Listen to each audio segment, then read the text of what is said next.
ఈరోజు మరి ఇక్కడ బలహీనంగా ఉన్నటువంటి మరి ఎన్నో హాస్పిటల్స్కి మరి తిరిగినటువంటి ఆయన దగ్గరికి రావడం జరిగిందండి.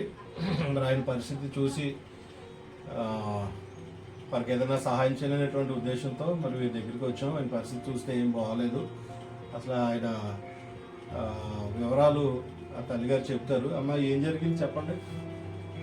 కిడ్నీ ప్రాబ్లం అండి. కిడ్నీ ప్రాబ్లం, రక్త కణాలు లేవన్నారు. దాని మీద పచ్చకామెర్లు అన్నారు.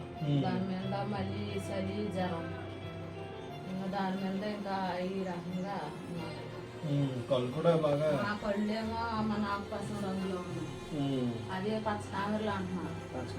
ఎక్కడ తీసుకెళ్ళారమ్మా?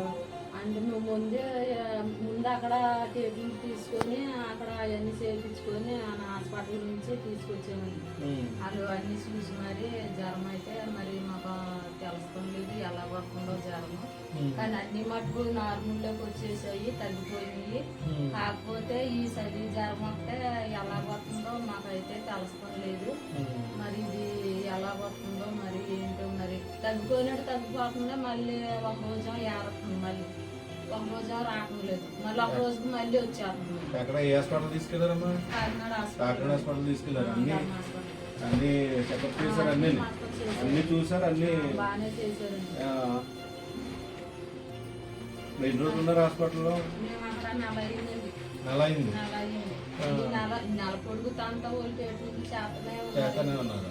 ఇవన్నీ మొత్తం ట్రీట్మెంట్లు అవన్నీ మొత్తం అన్ని బాగానే చూశారు. కానీ ఆ జ్వరం మటుకు ఇంకా అలాగే రోజు మార్చి రోజు వస్తుంది, రోజు మార్చి రోజు వచ్చారు. నైట్ పూట మటుకు ఈ శైలాన్ని జ్వరం వచ్చేస్తుంది. పొగులేమో ఎలాగ ఉంటున్నాడు, మాదిరిగా అలాగ ఉంటున్నాడు. మరి ఇంకా కిడ్నీల గురించి అది కిడ్నీలో మరి కిడ్నీ ప్రాబ్లం అన్నారా? ఇది వీళ్ళ పరిస్థితి అండి. ఇక్కడ ఉన్నటువంటి సహోదరులు మరి వీరిని చూసినప్పుడు మీరు చూడొచ్చు, కళ్ళు కూడా చాలా ఇదిగా ఉన్నాయి, బలహీనం కూడా. నెల రోజుల పాటు మరి కాకినాడ హాస్పిటల్లో నెల రోజులు వీరు ఉన్నారు.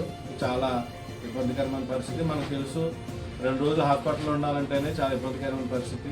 అలాంటిది నెల రోజులు వీళ్ళు హాస్పిటల్లో ఉండడం, అక్కడ ట్రీట్మెంట్ కోసం తిరగడం, ఇవన్నీ ఎంతో ఇబ్బందికరమైన పరిస్థితి. ఒకవైపు మరి ఇంట్లో గృహంలో ఏమీ లేనటువంటి పరిస్థితులు. ఇలాంటి స్థితి గమనించి మరి వీళ్ళ దగ్గరికి మేము రావడం జరిగింది. వీళ్ళు మాటల్లో మీరు విన్నారు, మీరు చెప్పినటువంటి మాటలు. కాబట్టి వీరికి మా వంతుగా లిటిల్ ల్యాంప్ ఆర్గనైజేషన్ నర్సాపూర్ తరఫున వారికి మా వంతుగా మేము వారికి సహాయం చేయాలనేటువంటి ఆలోచనతో మరి మేము వచ్చాము.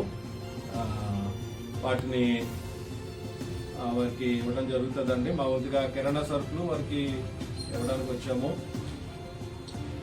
మరి మళ్ళీ ఎప్పుడు రమ్మన్నారమ్మా?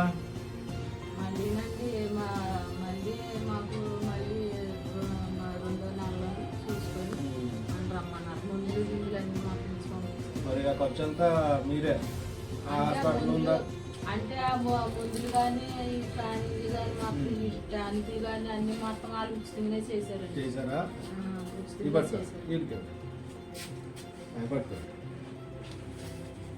అమ్మా, 5లో కిరాణా సరుకులు అన్నీ ఉన్నాయి, ఆయన వాడుకోండి.